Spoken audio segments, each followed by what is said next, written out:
Chief Obinna stood by the window of his Ikoyi mansion, watching the Lagos skyline blur through his tears.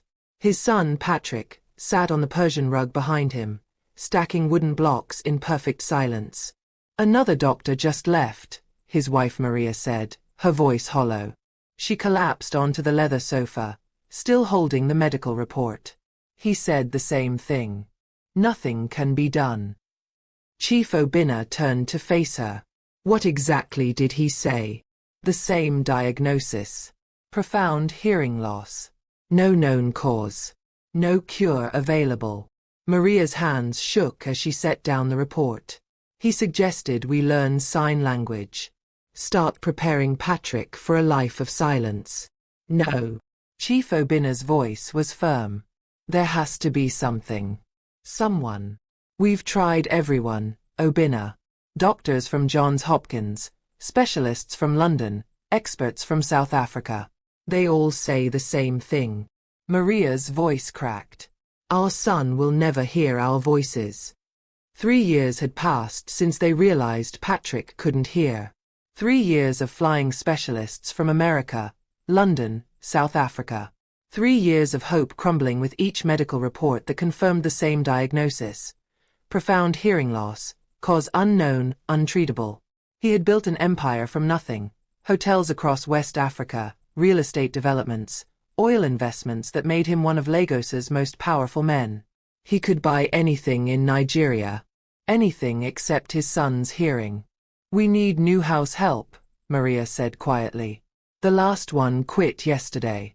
She said she couldn't handle a special needs child." The words cut deep.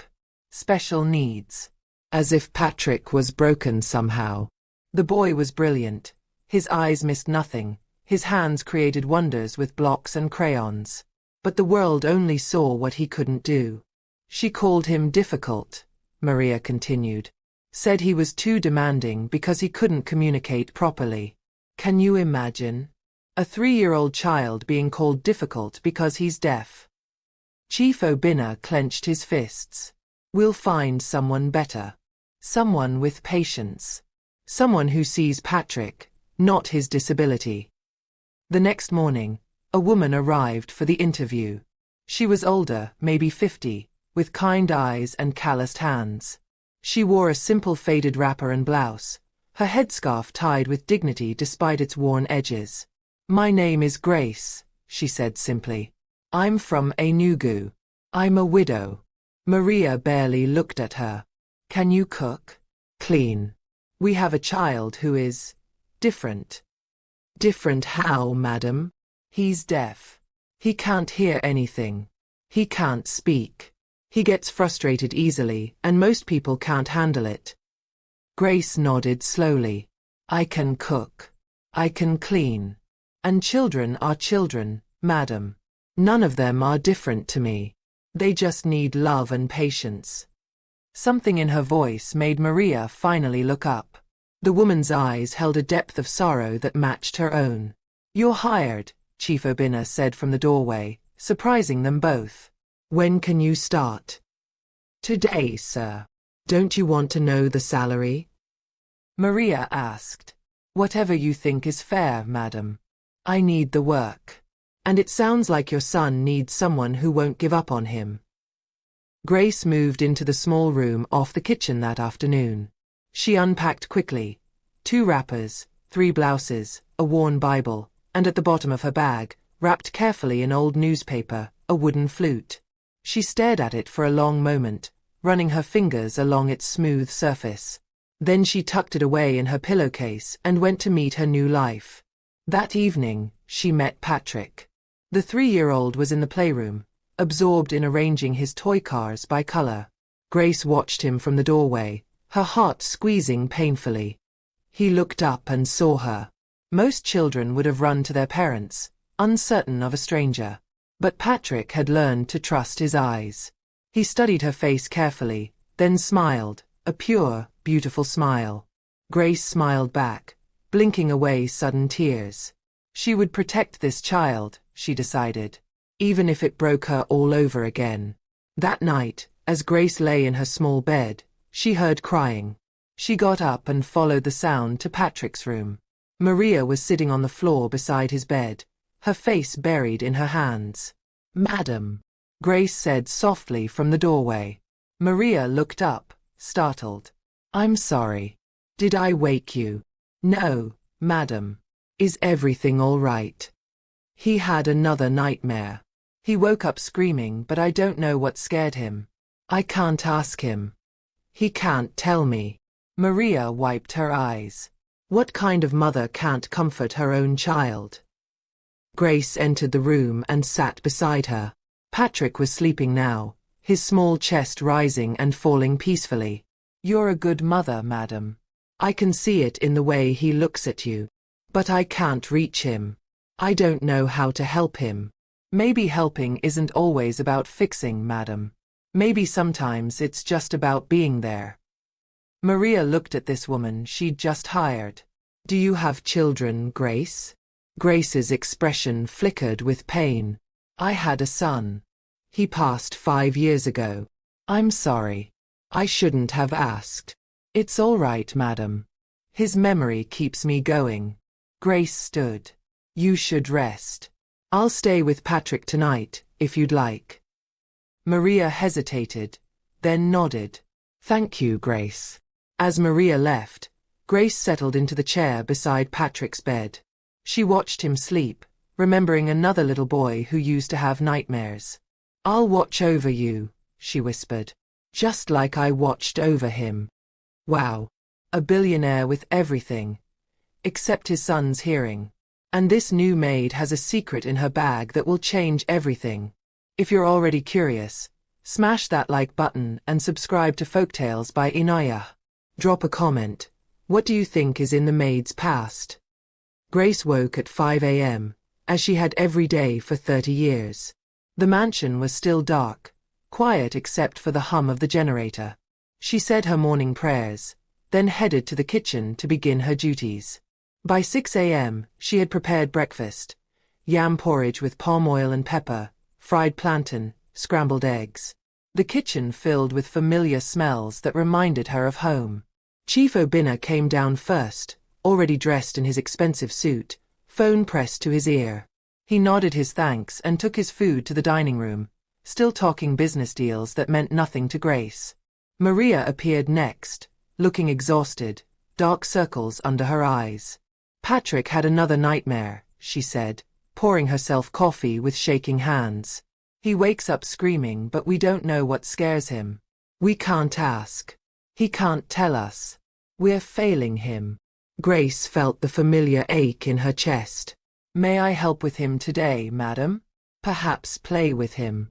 Do whatever you can. I have a meeting with the charity board this morning." Maria paused at the door. Grace, the other maids, they tried to help, but they got frustrated. Patrick can be difficult when he doesn't understand what's happening. "I understand, madam. Do you?" Maria's voice was sharp. Then she softened. "I'm sorry. I don't want you to quit like the others." "I won't quit, madam. I promise." Grace found Patrick in his room, playing with a wooden train set that probably cost more than she earned in a year. She sat on the floor beside him, not touching, just present. The boy glanced at her curiously, then continued his game, pushing the train in careful circles. She watched him carefully over the following days. He was completely absorbed in his play, but every few minutes, his head would tilt slightly, almost like he was listening to something. But his parents said he was deaf. Grace began testing quietly. She clapped her hands once. Patrick didn't react. She stamped her foot hard. Nothing. But when she rolled a ball across the floor behind him, his eyes flickered toward the movement, tracking its shadow on the wall before it even came into view.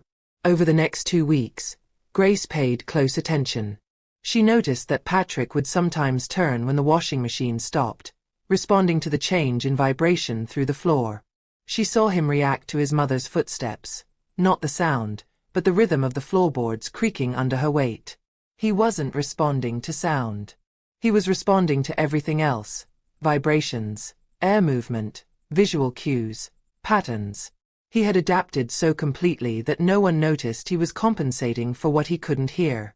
One afternoon, Maria came home in tears, mascara streaking her face. "Another specialist," she said, slumping into a kitchen chair while Grace made her tea. "He said Patrick's condition is rare. The auditory nerve is there, it's just not processing correctly. He's trapped in silence forever." "What did he recommend, madam?" "Sign language. Speech therapy that might not work. A special school." Maria's voice broke. "He said we should accept reality. Our son will never be normal." Grace set the tea down gently. "He is normal, madam. He's just different. There's beauty in difference. You don't understand. You're not a mother." The words hung in the air. Grace's face showed no emotion, but her hands trembled slightly. "I'm sorry," Maria said quickly. "I didn't mean." "It's all right, madam.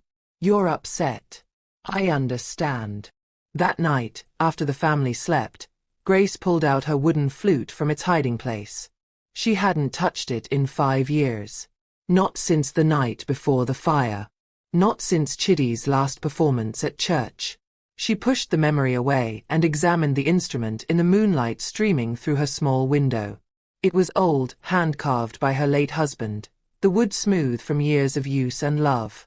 Her son Chiddy had played it every evening before dinner, filling their small house with music. The last time she heard it was the night before the accident that took everything. Grace put the flute to her lips and blew softly. The note was low, mournful, like a cry from deep in the earth. She played a simple melody, the lullaby she used to sing to Chiddy when he was small, when the world was whole. Somewhere in the house, a door opened quietly. Grace stopped immediately, her heart pounding. She waited, barely breathing, but no one came. She must have imagined it. She wrapped the flute back up and returned it to her pillowcase, but sleep wouldn't come. An idea was forming in her mind. A crazy, impossible idea that made no sense but wouldn't let her go. The next morning, she asked Maria a careful question while preparing breakfast. "Madam, has Patrick ever been tested with low-frequency sounds? Very low, like drums or deep instruments?" Maria looked at her strangely, pausing with her coffee cup halfway to her lips. "Why would that matter? He can't hear anything." "Sometimes, madam, the ear hears things the brain processes differently, maybe with very deep sounds." "Grace," Maria interrupted gently but firmly. "You're kind. But we've tried everything. Doctors from 3 continents have examined him. Please don't give us false hope. It hurts too much." Grace nodded and went back to her work, but she couldn't shake the feeling. There was something the doctors had missed. Something only a mother who'd lived this nightmare would recognize. That afternoon, while mopping the hallway, she began to hum unconsciously. It was an old Igbo hymn her mother used to sing, low and rhythmic. Her voice was barely more than a vibration in her throat. Patrick was in the living room, playing with his blocks as usual, building towers. Grace saw him pause. His little head tilted, just slightly, toward her direction. Her heart stopped. She hummed again, a little louder, more deliberately. Patrick turned his head fully. His eyes searched the hallway for her. And when he found her standing there, frozen with the mop in her hands, he smiled. Grace's hands trembled so badly she had to set down the mop. She knew that smile. It was the same smile Chiddy gave when he felt music for the first time. For the rest of the day, Grace couldn't focus. She burned the rice. She forgot to iron Chief Obina's shirts. Her mind kept returning to that moment, Patrick's head turning, that recognition in his eyes. That evening, Maria found her in the kitchen, staring out the window. "Grace, are you all right?" Grace turned. "Madam, may I ask you something?" "Of course. When Patrick was a baby, before you knew he was deaf, did he ever respond to any sounds at all?" Maria thought for a moment. "Now that you mention it, he used to calm down when my husband's car pulled into the driveway. The engine has a very deep rumble. We thought he was just feeling the vibrations. She paused. Why do you ask? Just curious, madam. But Grace wasn't just curious. She was certain now. There was something there. Something everyone had missed. Grace couldn't sleep that night. She replayed the moment over and over. Patrick turning toward her humming, that smile of recognition. But what if she was wrong? What if it was coincidence? What if she gave this family hope only to crush it again? She had to be sure. The next afternoon, Maria went out for her weekly spa appointment, and Chief Obinna was at his Victoria Island office. Grace was alone with Patrick. She found him in the playroom, building a tower with his blocks. Her hands trembled as she unwrapped the wooden flute from its hiding place. "Forgive me, Chidi," she whispered to her late son. "Let me use your voice one more time." She sat on the floor across from Patrick and raised the flute to her lips. She started with a single note, low, steady, the kind that rumbled more than sang. Patrick didn't react. Grace played another note, then another, building a simple scale. Still nothing. Her hope began to deflate. Maybe she had been wrong. Maybe she'd seen what she wanted to see. Maybe. Then she remembered. Chidi never played scales. He played with feeling. He played stories. Grace closed her eyes and let the melody come from memory. It was the song Chidi played every evening, a folk tune from their village, passed down from her grandmother. The notes were low and warm, like earth after rain, like a mother's embrace. She opened her eyes. Patrick had stopped building. His little hands were frozen mid-reach. His head was turning, slowly, toward her. Grace kept playing, tears streaming down her face. Patrick's eyes found hers. And then, impossible, miraculous, he smiled. Not his usual smile, but something different. Something awakening. She finished the melody and lowered the flute. "Patrick," she whispered. The boy looked at her with wide, wondering eyes. Then he did something he'd never done before. He reached out his hands, opening and closing his fingers. "More." The gesture said. "More." Grace played again. This time, Patrick crawled closer. He placed his small hand on her knee, feeling the vibration of her breath through the flute. They stayed like that for an hour. Grace playing, Patrick listening with his whole body. When Maria came home, she found them in the playroom. "Grace, what are you?" She stopped, seeing the flute. "What is that?" "Madam, please. Watch." Grace played a soft note. Patrick turned his head toward the sound. Maria's shopping bags hit the floor. He heard that. "I think so, madam. Not like we hear. But something. The very low sounds. He can sense them." Maria's hands covered her mouth. "Play again. Please." Grace played the full melody. Patrick turned, smiled, reached out. Maria collapsed onto the couch, sobbing. 3 years. 3 years of specialists and no one. "How did you know?" "I didn't know, madam. I only hoped." Grace set down the flute. "My son was deaf too." The words hung in the air. Maria looked up, her face wet with tears. His name was Chidi. He was 7 when we discovered he couldn't hear like other children. But he could feel music. Deep sounds like drums, like this flute. He learned to play it himself. Music became his language. "What happened to him?" Maria asked softly. Grace's voice cracked. "There was a fire. 5 years ago. In our village. He was sleeping. I was at the night market selling vegetables. By the time I got back." She couldn't finish. Maria reached over and took Grace's hand. "I'm so sorry. After Chidi died, I couldn't stay in Enugu. Everything reminded me of him. So I came to Lagos, looking for any work. I thought I would never use this flute again." She picked it up gently. "But when I saw Patrick, when I noticed the way he watches everything so carefully, he reminded me of my son. Why didn't you tell us before? Would you have believed me, madam?" A maid with no medical training, claiming she knew something doctors missed. Maria thought about this. You're right. I wouldn't have. I would have thought you were giving us false hope. She looked at Patrick, who was still staring at the flute. But you were right. And they were wrong. Not wrong, madam. They just didn't know where to look. Most doctors test normal frequency ranges. They don't think about very low frequencies because most people don't need them. But Patrick does.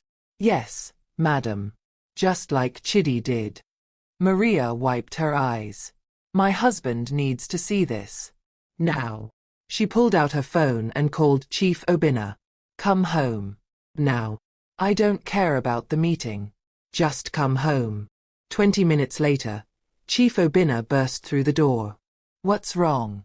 Is Patrick okay? More than okay, Maria said. Grace, show him. In the playroom, Grace played the flute. Patrick responded, turning, smiling, reaching toward the sound. Chief Obinna stood frozen in the doorway. His face went through shock, disbelief, hope, and then something broke inside him. The powerful billionaire who commanded boardrooms and built empires fell to his knees. My son, he whispered. My son can hear. Not completely, sir, Grace said gently. Only certain frequencies. But it's something. It's a beginning. Chief Obinna looked at this humble woman who had given him back his child. Why? Why would you do this for us? After losing your own son? Grace smiled through her tears. Because every child deserves a chance to hear their mother's lullaby, sir. Even if it's just once. Chief Obinna stood and walked to Grace. What's your full name? Grace Okafor, sir. Grace Okafor, you've given us a miracle. He turned to Maria. Call Dr. Okon, the audiologist. Tell her to come immediately. And tell her to bring equipment for testing low-frequency hearing. It's Sunday evening, Obinna. She won't. Tell her I'll pay whatever she wants. Just get her here. Within 2 hours, Dr. Sarah Okon arrived with a portable testing kit. She was a woman in her 40s, skeptical and professional. Chief Obinna, I appreciate your business, but I must be honest. If your son is profoundly deaf, which all previous tests confirm, then... Just test him, Chief Obinna interrupted. Please. Test him with low frequencies. Dr. Okon set up her equipment. She played various tones, starting with normal frequencies. Patrick showed no response. Then she moved to lower frequencies. Patrick's head tilted. Dr. Okon's eyes widened. She adjusted the equipment, going even lower. Patrick turned completely toward the sound. Impossible, Dr. Okon whispered. She ran the test again. And again. Each time, Patrick responded to the lowest frequencies. Finally, she sat back. In 15 years of practice, I've never seen this. He has profound hearing loss in the normal frequency range. That's why he failed every standard test. But his sensitivity to low-frequency vibrations is extraordinary. He's not hearing through his ears alone. He's feeling sound through bone conduction. Can you help him? Maria asked. We can work with this. There are specialized hearing devices for bone conduction. With therapy, we can expand the range of frequencies he can access. He may never hear like we do, but he can hear something. Especially with music as a foundation. Chief Obinna turned to Grace. You found what million-dollar specialists missed. I only knew where to look, sir. Because I lived it. The next morning, Chief Obinna made arrangements. Within hours, a team of audiologists arrived at the mansion, led by Dr. Sarah Okon, who brought specialized equipment. Grace stood in the corner of the room as they examined Patrick, feeling suddenly out of place. These were educated people, doctors with equipment and degrees. What was she? Just a maid with a wooden flute. Grace, Dr. Okon called. Don't stand there. Come closer. I need you. Grace approached hesitantly. Play for him again, Dr. Ocone said. I want to measure his exact response patterns. Grace played the low melody. Every doctor watched as Patrick's face lit up and he turned toward the sound. Dr. Ocone's machines recorded everything: brain activity, muscle responses, vibration patterns. She ran test after test. Finally, she sat back and removed her glasses. In 15 years of practice, I've never seen this documented. He has profound hearing loss in the normal frequency range. That's why he failed every standard test. But his sensitivity to low-frequency vibrations is extraordinary. He's not hearing through his ears alone. He's feeling sound through bone conduction. Can you help him? Maria asked, gripping her husband's hand. We can work with this. There are specialized hearing devices for bone conduction. With therapy, we can expand the range of frequencies he can access. He may never hear like we do, but he can hear something, especially with music as a foundation. Dr. Ocone turned to Grace. And we'll need you. You understand this in a way no textbook can teach. Chief Obinna turned to Grace. You found what million-dollar specialists missed. I only knew where to look, sir, because I lived it. But that evening, Maria found Grace in her room, packing her few belongings into her old bag. Grace, what are you doing? I should go, madam. Now that the doctors know what to do, you don't need me anymore. I've saved enough money to return to Enugu. Grace, no.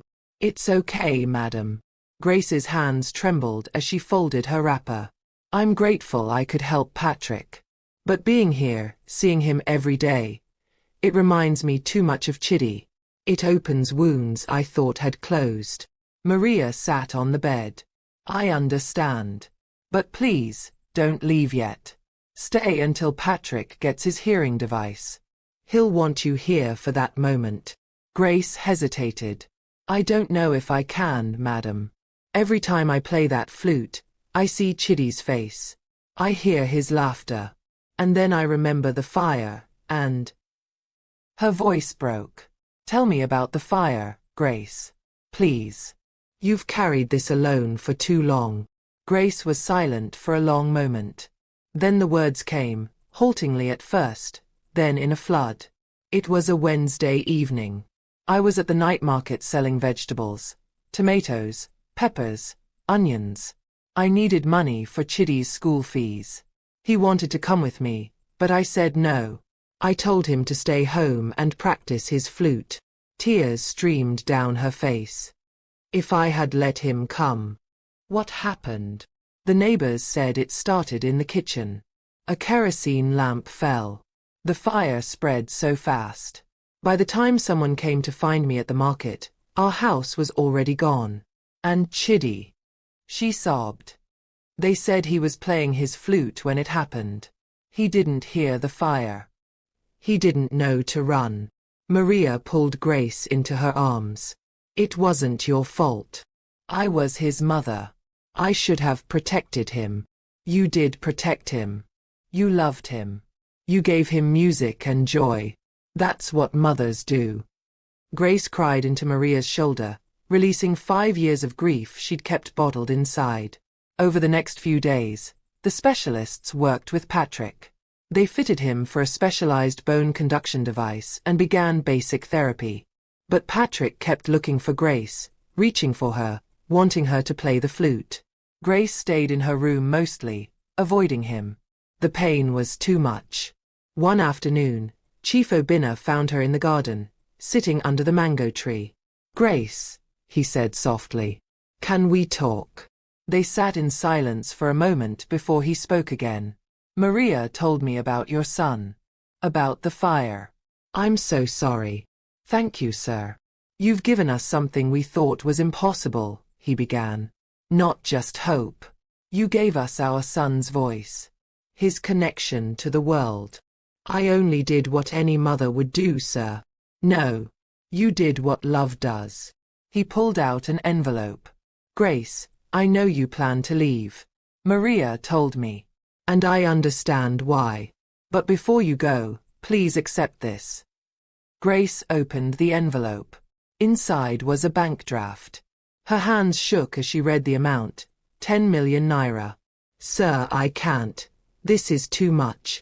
It's not enough. There's also a deed to a house in Enugu. 3 bedrooms, fully furnished, near the church where your son played, and a lifetime monthly allowance of 200,000 naira. He paused. I can't bring back your son, but I can make sure his mother never struggles again. Tears streamed down Grace's face. Why? Why would you do this? Because you saw my son when everyone else saw a problem. Because you loved him without expecting anything in return. Because your pain saved my family. His voice cracked. Because that's what Chidi would have wanted. For his mother to be cared for. Grace sobbed into her hands. I don't deserve this. You deserve more than we can ever give you. Sir, I can't take this money and run. It feels wrong. Then don't run. Stay. But every time I see Patrick, I see Chidi. It hurts so much. Chief Obinna nodded. I understand. But think about it. You have time. The house in Enugu will be there whenever you're ready. The money is yours regardless. There's no pressure. Just think about it. That night, Grace lay awake in her small bed, the envelope and house deed on her bedside table. She thought of Chidi, of the life they could have had. She thought of returning to Enugu, to the village where every corner held his memory. She thought of Patrick, who still had so much healing ahead of him. In the morning, she made her decision. She found Maria in the kitchen. Madam, I'll stay. For now. Until Patrick gets his device and learns to use it. Then I'll go to Enugu. Maria hugged her tightly. Thank you, Grace. Thank you so much. 2 weeks later, the day arrived for Patrick's hearing device activation. The house was filled with nervous energy. Maria couldn't stop pacing. Chief Obinna kept checking his watch. Even the household staff gathered quietly in the hallway, waiting. Grace stood in the corner of the living room, clutching Chidi's flute. She'd almost left yesterday. Her bag was packed, her bus ticket purchased. But when Patrick found out, he'd cried, real tears, the first she'd seen from him. He'd held on to her wrapper, refusing to let go. Dr. Okon arrived with her team, carrying equipment and the small device that would change Patrick's world. Are we ready? She asked. Patrick sat on the couch between his parents. Grace watched as the doctor carefully fitted the bone conduction device behind his ear. It was small, barely visible, but it represented years of hope crystallized into one moment. Now, Dr. Okon said, I'm going to turn it on. Start with very low volume. Patrick may react immediately, or it may take time for his brain to process the new input. She pressed a button. Patrick blinked. His hand went to his ear. Patrick. Maria whispered. Nothing. Dr. Okon adjusted the settings. Let's try something he's familiar with. Grace, would you play the flute? Grace's hands trembled as she raised the instrument to her lips. She played the first note of the melody, Chidi's melody, the one that had started everything. Patrick's head turned. Not just toward the sound, but with recognition. His eyes found Grace's, and his mouth opened. Mama Grace, he said. The words were unclear, unpracticed, but unmistakable. Maria gasped. Chief Obinna covered his face with his hands. Dr. Okon's entire team stood in shocked silence. Grace nearly dropped the flute. In 3 years, Patrick had never spoken. Not once. He said. Maria couldn't finish. The device isn't just letting him hear, Dr. Okon explained, her own voice shaking with emotion. It's giving his brain the feedback it needs to understand his own voice. He's been watching mouths, learning shapes. Now he can connect sound to speech. Grace kept playing, tears streaming down her face. Patrick stood up and walked to her. He placed his small hand on the flute, feeling the vibrations, and smiled. Mama Grace, he said again, clearer this time. Grace set down the flute and pulled him into her arms. Yes, my child. Yes. The room erupted. Maria was crying. Chief Obinna was crying. Even the household staff in the hallway were wiping their eyes. Over the next month, Patrick's world exploded with sound. He learned to respond to his name. He began forming words, slowly, carefully. Mama, Papa, Grace. Each word was a victory, a miracle built on the foundation of a wooden flute and a mother's love. Grace stayed. She told herself it was just until Patrick adjusted. But days became weeks. She taught him music, rhythm, how to connect sound with meaning. They played the flute together, his small hands learning the same instrument her son had mastered. One evening, Patrick did something unexpected. He was supposed to be sleeping, but Grace heard footsteps. She found him in her room, holding Chitty's flute. Patrick, what are you doing? He held up the flute. Play. It's late. You should be sleeping. Please, Mama Grace. She couldn't refuse him. They sat on her bed, and she played softly. Patrick leaned against her, listening with his whole body.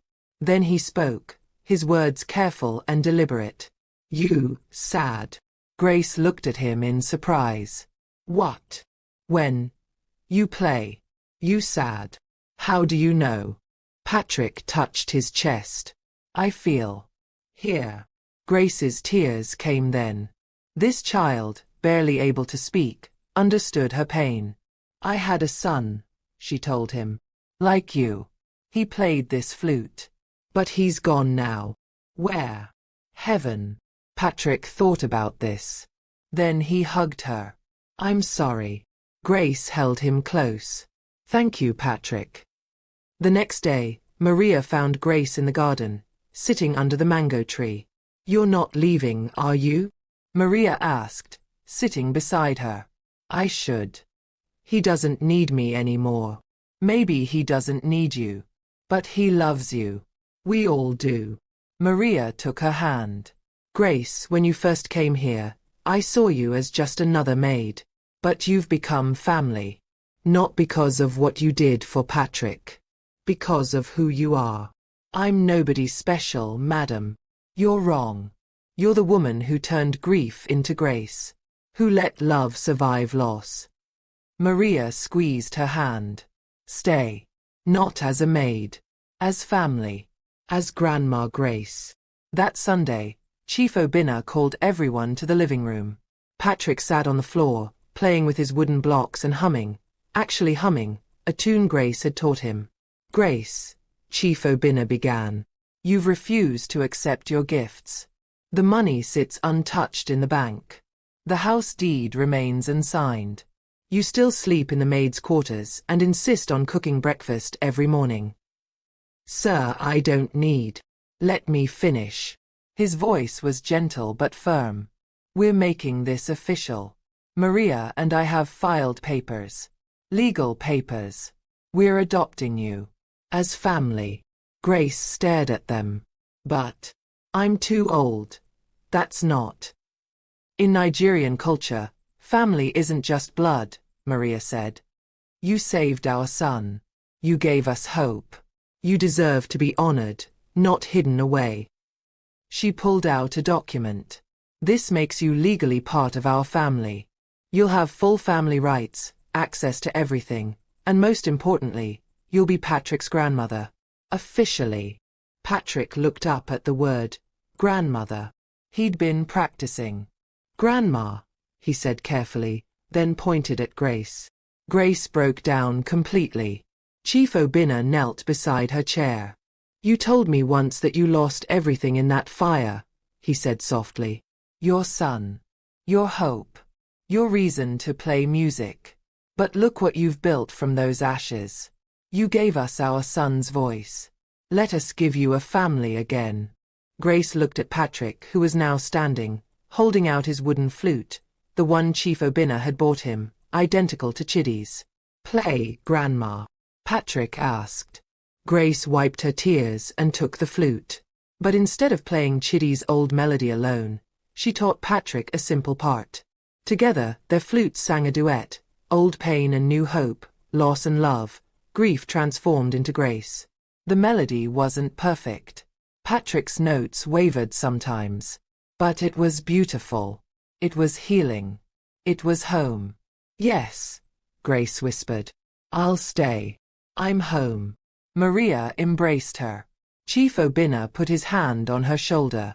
And Patrick, sweet Patrick, just kept playing his flute, filling the mansion with music.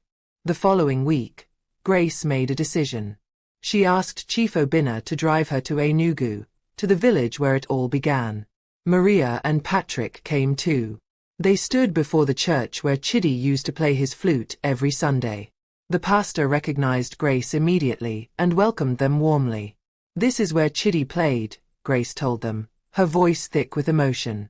Every Sunday, he would stand right here and fill this church with music. The congregation loved him. Patrick looked around the beautiful church, then at Grace. Here. Yes, my child. He made beautiful music here. The pastor invited them inside. Patrick walked to the front of the church where Chidi used to stand. He raised his flute and began to play. The melody was Chidi's song, the one Grace had taught him, the one that started everything. The notes echoed through the empty church, pure and clear. Grace wept. Maria held her hand. And Chief Obinna stood behind them, his own eyes wet. When Patrick finished, the small group of church members who had gathered clapped softly. An elderly woman approached Grace with tears in her eyes. That was Chidi's song, she said. I remember it. Your son had a gift, Grace. And now this young one carries it forward. Patrick walked back to Grace and took her hand. Chidi hears, he said simply. I play for him. Grace knelt and pulled him close. Yes, my love. Wherever he is, he hears you. And he's so proud. They stayed for the evening service. The pastor asked Patrick to play again, and this time, Grace joined him. Mother and son, playing together, honoring the memory of another son who once filled this same space with music. After the service, the church members surrounded them, sharing stories of Chidi. Grace laughed and cried as she remembered her son through their eyes, the boy who couldn't hear but made everyone else listen. On the drive back to Lagos, Patrick fell asleep in Grace's lap, his flute clutched in his small hands. Grace stroked his hair gently, watching the countryside roll past. Thank you, she said to Chief Obinna and Maria, for giving me a reason to hope again, for showing me that life can surprise us with second chances. Thank you, Chief Obinna replied, glancing at them in the rearview mirror, for showing us that miracles come from the most unexpected places, and that sometimes, the help we need comes wrapped in humble packages. That night, after everyone had gone to bed, Grace sat in her room, no longer the maid's quarters, but a proper bedroom Maria had prepared for her. She held both flutes now, Chidi's worn one and Patrick's new one. I did it, my son, she whispered into the darkness. I turned your silence into songs, your loss into love, your memory into miracles. And I found something I thought I'd lost forever. I found family again. She played one more time, the melody floating through the mansion. Somewhere, she believed, Chidi was listening and smiling. Because love, Grace had learned, doesn't end with death. It just finds new ways to sing. And sometimes, just sometimes, it gives you a second chance at being a mother. Are you crying? Because we are. From losing everything to gaining a new family. This is why we tell these stories. If Folktales by Inaya has touched your heart today, smash that like button and subscribe. Comment. What's the most powerful lesson you learned from Grace's story? Share this video with someone who needs hope today. Turn on notifications because we have more incredible stories coming. Remember, your pain has purpose.